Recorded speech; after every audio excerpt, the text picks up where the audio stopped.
இப்போ இந்த இடத்துல தான் நம்ம கவனமாக இருக்க வேண்டியது என்னென்னா, நீங்கள் எதுக்காக அந்த பணத்தை வாங்கப்பட்டீங்களோ அதற்காக மட்டுமே அதை செலவழிக்க வேண்டும்.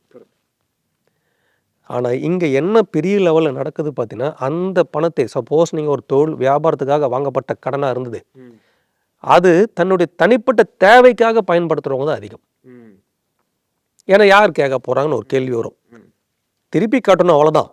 அது எனக்கு பயன்படுத்தினாலும் நான் திருப்பி கட்டணும், என் வியாபாரத்துக்கு பயன்படுத்தினாலும் திருப்பி கட்டணும். பணம் வந்துருச்சு, நான் இப்படி யூஸ் பண்ணிக்குவேன், எப்படி வேணாலும் யூஸ் பண்ணிப்பேன். ஆனால் இங்கே என்ன சமூகத்தில் இயங்குது பார்த்தீங்கன்னா, தன்னுடைய வியாபாரத்துக்காக வாங்கப்பட்ட கடன்கள் பெரும்பாலும் தன்னுடைய தனிப்பட்ட வாழ்க்கைக்கு பயன்படுத்துகிறாங்க.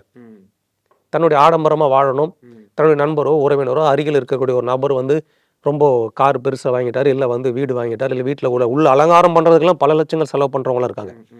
20 லட்சம் 15 லட்சம் 30 லட்சம் செலவு பண்ணி அலங்கார பொருட்கள் வைக்கிறது, ஷோப்பா வாங்குறது, இப்படி அந்த வியாபாரத்தில் இருக்கிற பணத்தை எடுத்து இதில் போட்டு அதில் எப்படியாவது சக்ஸஸ் பண்ணி கட்டிடலாம் நினைக்கும் போது அத்தனை பேருமே ஃபெயிலியர் ஆகிடுவாங்க.